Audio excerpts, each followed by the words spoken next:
ಇತ್ತೀಚಿನ ಭಾರತದ ಡೆವಲಪ್ಮೆಂಟ್ ನೋಡಿದ್ರೆ ತುಂಬಾ ಹೆಮ್ಮೆ ಆಗುತ್ತೆ. Highways, digital payments, airports, defence, diplomacy ಎಲ್ಲಾ ಸೆಕ್ಟರ್ ನಲ್ಲೂ ನಮ್ಮ ದೇಶ ಒಂದು ಒಳ್ಳೆ ಸ್ಪೀಡ್ ನಲ್ಲಿ ಗ್ರೋತ್ ಆಗ್ತಾ ಇದೆ.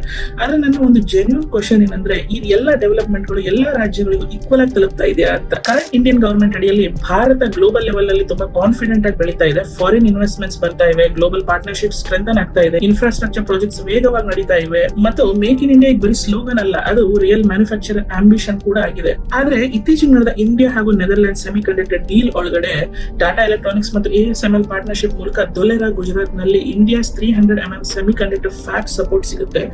ಇದ್ರ ಮೂಲಕ ನಮ್ಮ ಇಂಡಿಯಾದ ಸೆಮಿ ಕಂಡಕ್ಟರ್ ಡ್ರೀಮ್ ಗೆ ಒಂದು ದೊಡ್ಡ ಬೂಸ್ಟ್ ಸಿಗುತ್ತೆ. ಆದ್ರೆ ಇಲ್ಲಿ ಒಂದು ಕ್ವಶನ್ ಕೂಡ ಇದೆ, ಯಾಕೆ ಎಲ್ಲಾ ಡೆವಲಪ್ಮೆಂಟ್ ಗಳು ಗುಜರಾತ್ ಆಧಾರಿತವಾಗಿದೆ ಅಂತ ನನಗೆ ಅರ್ಥ ಆಗ್ತಾ ಇಲ್ಲ. ಡೆವಲಪ್ಮೆಂಟ್ ಗುಜರಾತ್ ನಲ್ಲಿ ಆಗ್ಲಿ, ಆಗೋದೇನು ತಪ್ಪಂತ ನಾನು ಹೇಳ್ತಾ ಇಲ್ಲ. Gujarat has strong capabilities, Gujarat has good ports, industry policy, land availability, investor confidence ಮತ್ತು ಬಿಸಿನೆಸ್ ಇಕೋಸಿಸ್ಟಮ್ ಕೂಡ. ಸೊ ನ್ಯಾಚುರಲಿ ದೊಡ್ಡ ಪ್ರಾಜೆಕ್ಟ್ಸ್ ಗಳು ಅಲ್ಲಿ ಅಟ್ರಾಕ್ಟ್ ಆಗೋದು ಸರ್ವೇ ಸಾಮಾನ್ಯ ಅಂತ ನಾನು ಅನ್ಕೊಂತೀನಿ. ಆದ್ರೆ ಇಂಡಿಯಾ ಅಂದ್ರೆ ಕೇವಲ ಒಂದ್ ಸ್ಟೇಟ್ ಅಲ್ಲ ತಾನೆ. ಕರ್ನಾಟಕ ಟೆಕ್ ಟ್ಯಾಲೆಂಟ್, ತಮಿಳುನಾಡುಸ್ ಮ್ಯಾನುಫ್ಯಾಕ್ಚರಿಂಗ್ ಪವರ್, ಮಹಾರಾಷ್ಟ್ರಸ್ ಫೈನಾನ್ಷಿಯಲ್ ಸ್ಟ್ರೆಂತ್, ಒಡಿಶಾಸ್ ಮಿನರಲ್ ವೆಲ್ತ್, ಅಸ್ಸಾಂಸ್ north east gateway, Uttar Pradesh population scale, ಪಂಜಾಬ್ಸ್ ಅಗ್ರಿಕಲ್ಚರ್ ಸ್ಟ್ರೆಂತ್, ಹಾಗೆ ಕೇರಳಾಸ್ ಹ್ಯೂಮನ್ ಡೆವಲಪ್ಮೆಂಟ್. ಹಾಗೆ ನೋಡ್ತಾ ಹೋದ್ರೆ ನಮ್ಮ ದೇಶದ ಎಲ್ಲಾ ರಾಜ್ಯಗಳಲ್ಲೂ ದೊಡ್ಡ ದೊಡ್ಡ ಕೇಪಬಿಲಿಟೀಸ್ ಇದೆ. ಗುಡ್ ನ್ಯೂಸ್ ಏನು ಅಂದ್ರೆ, ಸೆಮಿ ಕಂಡಕ್ಟರ್ ಪುಷ್ ಸಂಪೂರ್ಣ ಗುಜರಾತ್ ಮಾತ್ರ ಸೀಮಿತವಾಗಿಲ್ಲ. Government of India semiconductor mission ಅಡಿಯಲ್ಲಿ ಒಡಿಶಾ, ಪಂಜಾಬ್ ಹಾಗೂ ಆಂಧ್ರ ಪ್ರದೇಶದಲ್ಲೂ ಕೂಡ ಪ್ರಾಜೆಕ್ಟ್ಸ್ ಅಪ್ರೂವ್ ಮಾಡಿದೆ. PIB ಪ್ರಕಾರ ಭಾರತ ಈಗ ಸದ್ಯಕ್ಕೆ 10 semi conductor projects across 6 States ನ ಅಪ್ರೂವ್ ಮಾಡಿದೆ. ಅದು ಕೂಡ 1.60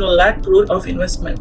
ಸೊ ಈ ಡೆವಲಪ್ಮೆಂಟ್ ಗೆ ನಮ್ಮೆಲ್ಲರ ಅಪ್ರಿಸಿಯೇಷನ್ ಇದೆ, ಆದ್ರೆ ಅಕೌಂಟಬಿಲಿಟಿ ಕೂಡ ಇರಬೇಕು ತಾನೆ. ಗವರ್ಮೆಂಟ್ ಡೆವಲಪ್ಮೆಂಟ್ ತರ್ತಾ ಇದೆ, ದಟ್ಸ್ ಟ್ರೂ. ಆದ್ರೆ ರಿಯಲ್ ನ್ಯಾಷನಲ್ ಗ್ರೋತ್ ಆಗ್ಬೇಕಾದ್ರೆ ಮೆಗಾ ಪ್ರಾಜೆಕ್ಟ್ಸ್ ಗಳು ಎಲ್ಲಾ ರಾಜ್ಯದಲ್ಲೂ ಈಕ್ವಲ್ ಆಗಿ ವರ್ಕ್ ಆಗ್ತಾ ಹೋಗ್ಬೇಕು. ಗುಜರಾತ್ ಬೆಳಿಲಿ, ಖಂಡಿತ ಬೆಳಿಲಿ, ಅದ್ರ ಜೊತೆ Karnataka, Tamil Nadu, Odisha, Assam, Maharashtra, UP, Bengal, north east ಎಲ್ಲ ಕೂಡ ಬೆಳಿಬೇಕು ತಾನೆ. Because India's race will be truly powerful when every state will be part of this growth story.